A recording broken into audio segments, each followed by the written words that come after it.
I love coming out here and shooting these videos by the water every time I get a chance. And I take it as the best time to do it whenever it's kind of overcast like this, because it's not scorching hot out here. It feels pretty good with the breeze and the clouds and all of that. And you guys can see all these boats behind me here in the bay. And one thing that's interesting, and I can pretty much guarantee you about pretty much every single one of these boats here, people live on these boats, guys. Now, this is legal here in Miami. You can anchor your boat out here and live there for free for as long as your heart desires. Doesn't cost a thing, okay? And I think more and more people are gonna start doing things like this because of what we're about to talk about in today's video.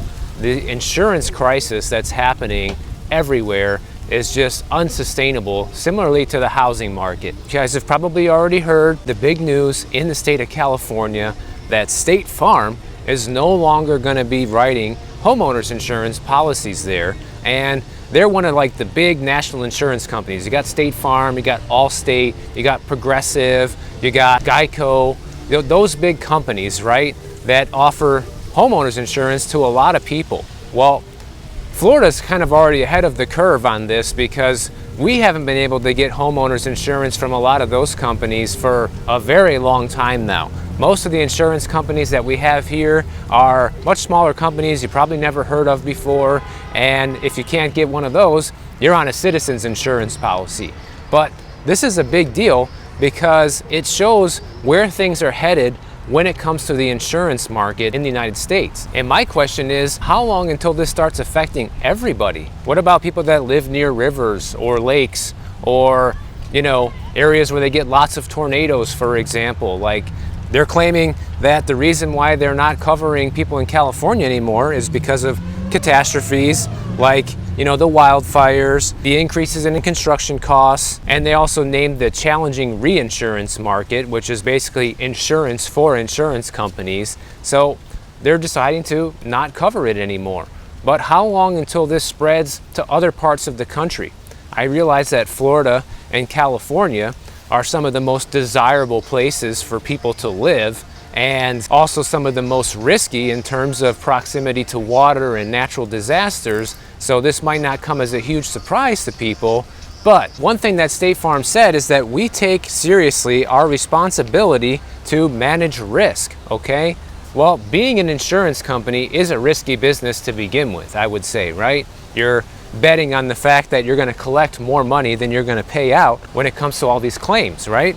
Well, as we have more and more of these disasters, essentially, there's going to be more potential of a claim, right? That's just kind of common sense. So to be able to avoid claims as an insurance company is becoming more and more of a difficulty. And I think this is not going to just be in California, guys. This is going to be something that's going to start hitting people everywhere eventually. Because like I said, oh, you live near a river that floods occasionally. I know people that live like that. You live in an area that can get a lot of tornadoes, like Oklahoma, for example. They have the highest homeowners insurance premiums in the nation because of that. But how long until they're just not going to be covered anymore?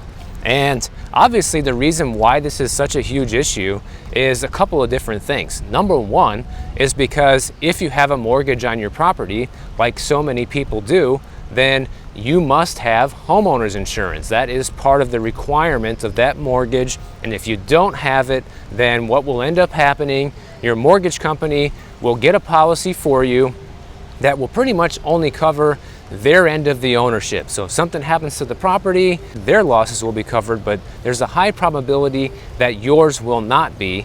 On top of that, it's very expensive and you have no choice. You're forced to get it. They will automatically enroll you into it if this ends up being the situation. So not a good spot to be in, to say the least. Now, the one good side of this for State Farm customers, it doesn't apply to auto insurance, so you can still get car insurance through them, but no more homeowners insurance. But think about this, the more people that end up getting dropped and there's no alternative policy, some of the reading I've done about this, I don't believe California has any type of state insurance program like we have here in Florida. We have Citizens insurance here that you can get coverage from when you can't get it through any other insurance carrier. But as far as I can tell, California doesn't have this. So people over there could be in even bigger trouble than in Florida if more insurance companies start following suit with this. And the reason I think this is going to come everywhere, guys, is because one of the quotes I read about this is that reinsurance is getting more expensive due to the amount of losses, not just in California, but also in other states that experience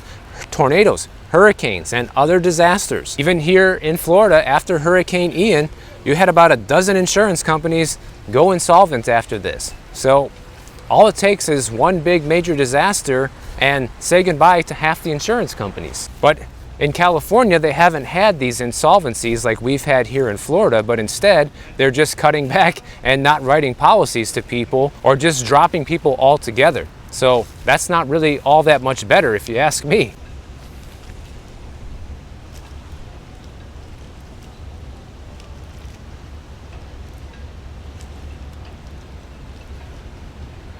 And I see people all the time in the comments saying, oh, my homeowner's insurance is only $800 a year or $1,200 a year.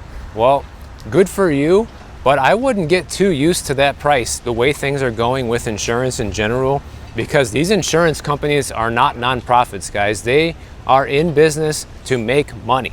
And if they're not making money, they're going to start making necessary changes and cuts to their business that's going to allow them to continue to be profitable before they go into insolvency or completely shut down. You can't just think that, oh, because I'm paying such a low amount of insurance now that it's going to be like that forever.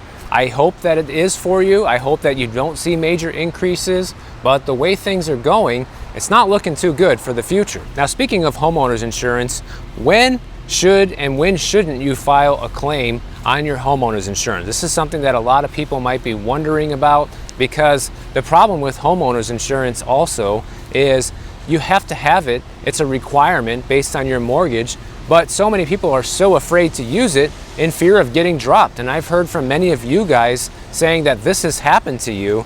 You know, you didn't use the insurance for 20 something years, you make one claim and boom, you're done. They're dropping you like a bad habit. You need to look at what your homeowner's insurance policies even cover, because there might be a chance that what you want to make a claim for might not actually be covered. And things like natural disasters, water damage, infestations, trampolines or tree houses, damage due to renovations, business use such as renting it out on Airbnb, that's a big one nowadays. Maybe something happened with the utility line or the plumbing, something like that. There's a good chance that a lot of these things may not be covered. And that one that we just went over right there, the Airbnb, I think that's a big one, guys. Like, people need to understand, so many people are doing Airbnb now as a side hustle or even a full-time business, and you might not even realize you need to have a different type of insurance, or maybe your insurance won't even cover you if you're operating the place like a hotel.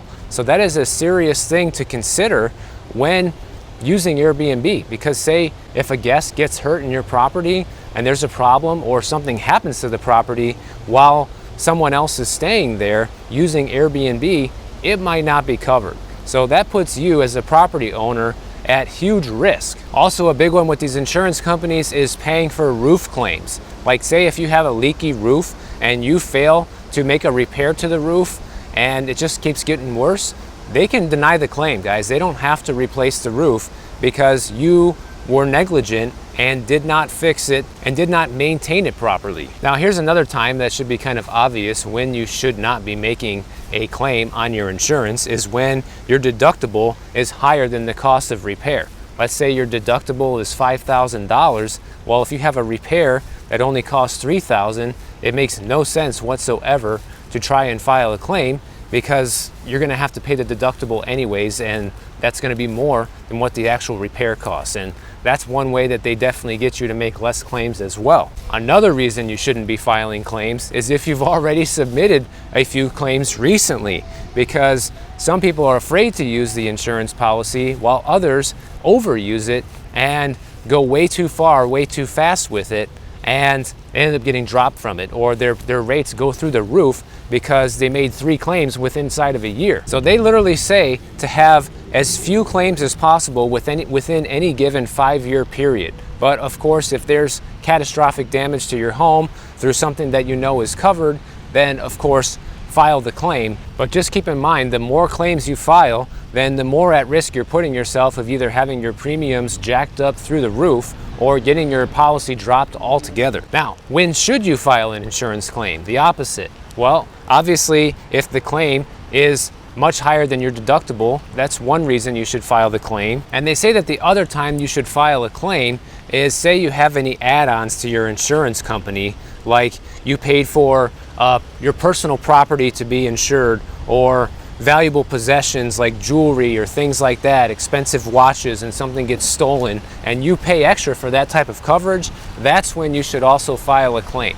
But as you can see, just from this list, there are many more circumstances where you should not file a claim than when you should. It's kind of like a fire extinguisher, right? It's like break the glass only in case of emergency. And just like a fire extinguisher, it's kind of a one-time use thing. You use the fire extinguisher, you put out the fire, well, now there's no more juice left in the extinguisher, and if you don't have another one, when a new fire starts up, you could be in trouble. And I think that's a really good analogy for how insurance works.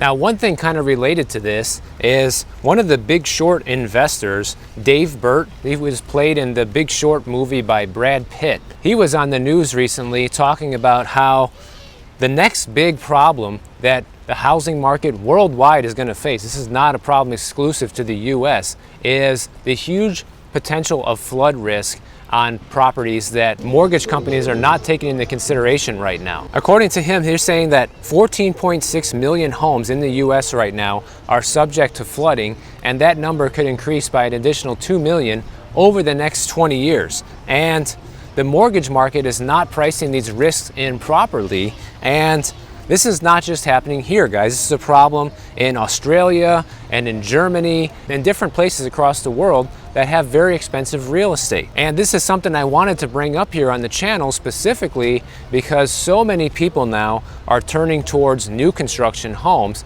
as an alternative because there's no regular homes for sale in many cases. There's way more new construction available for purchase than if you're looking for a resale home.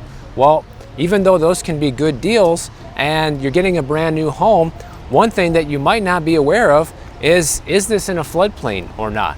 And you might not know because it's a brand new development. They changed the landscape and they've, manipulated the area, and it's hard to know if this is really going to flood in a bad rainstorm or not, or any other type of flooding like a hurricane, whatever, thunderstorm. So this is something you really want to look into if you're buying a new construction property, because you don't even know if the place has a large potential for flooding or not. Just look what happened here down by Fort Lauderdale a couple months ago. We had this massive rainstorm, guys, where we got like 25 inches of rain within a 24-hour period. It was insane. And Fort Lauderdale got the worst of it, so much so that neighborhoods that never really flood ended up getting flooded.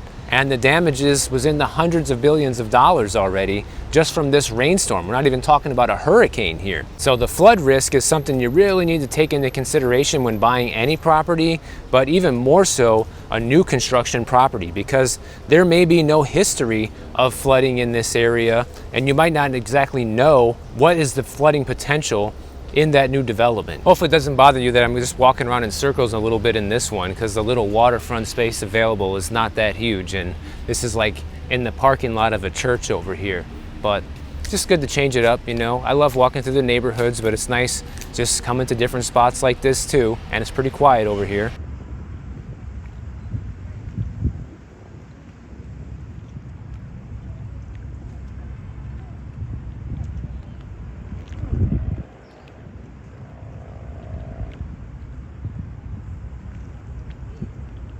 Now, there was another survey out recently from ScoreSense that's pretty similar to the Fed study we talked about a week ago, where more Americans are feeling financial stress, and as a result of this, they are canceling their plans or postponing them for summer vacations right now. Most of the consumers that they surveyed said that they're cutting expenses throughout all areas of their life that include dining out, entertainment, and many of these people have been using personal loans to pay for things like groceries, their utility bills, rent and mortgage, car maintenance, fuel for the car, and 1 in 5 of these people surveyed said that they do not have an emergency fund. And the ones that do have an emergency fund, 58% of them say that they have 6 months or less to cover expenses. But honestly, they're doing pretty good if that's the case. And the alarming part about all of this, guys, is that they also found out that during the first quarter of 2023, the amount of credit card delinquencies and over the charge limits has gone up 14% in just the first quarter of this year. And applications for new credit cards are down 10% year over year in the first quarter as well. Now, obviously, this is one of the impacts that we're seeing from all the inflation that we have had, that people are struggling, guys. We have talked about this countless times here on the channel, but when we look at surveys like this and this type of data, it just proves that people are not doing well right now. And when you have to take out personal loans to pay for all of your bills, what happens when that personal loan dries up? You only get so much money. If you're lucky, they give you 15, maybe 20 grand for some people, and you got to make monthly payments on that too, by the way. What happens when that money's gone and you still have that payment and all the other payments that you've been using the personal loan to pay with? You're done. You know, unfortunately, that's the end of the road. Now, some of the other survey results here are that 72% of the people said that they're very concerned about a possible recession. 48% of the people surveyed said that they feel financially stressed, and that's due to inflation. 50% are canceling or postponing vacation trips due to financial challenges. The ones that are still planning a vacation are going to spend less on the vacation. 65% of the people are eating out less than a year ago. 46% are spending less on entertainment and clothing. 55% of people are using coupons and buying things that are on sale. 38% are postponing or canceling buying a vehicle this year because everything costs too much. So much for the quiet.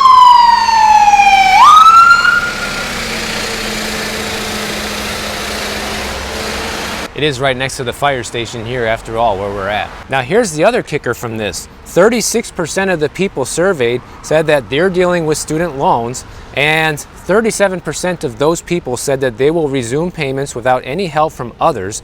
29% will need help from others to pay those loans, and 34% will be helping their child, relatives, or friends make loan payments. So one thing you can gather from this, guys, is that everyone is leaning on everyone right now to survive. And not that that's a bad thing. It's great to be able to have a support network, especially when you need it the most like this. But the troubling part is, if everyone starts having trouble at the same time, how can you rely on other people to help you when they can't even help themselves? That's really the biggest problem from this that I see. How long does this support network last for until it doesn't? And when I read this, the other thing I think about is, well, are summer vacations really going to be down this year, even though people surveyed like this? We'll see. But I think as long as people have access to more credit on the credit cards, another credit card they can charge up, we know that HELOC loans are at 10 to 12-year highs right now. More people than ever are taking them out since the last housing downturn. What are they spending the money on?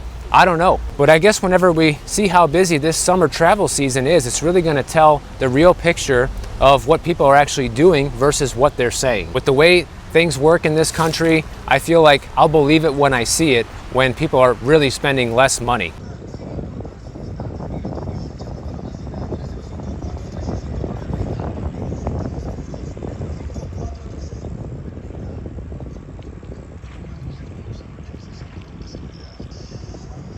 Don't forget to subscribe to the channel, guys. Like the video if you enjoyed this, and make sure you click the bell notification so that way YouTube will alert you every time I post a new video. And if you don't want to wait, check out my next one on the screen right over here, and I'll see you in the next one.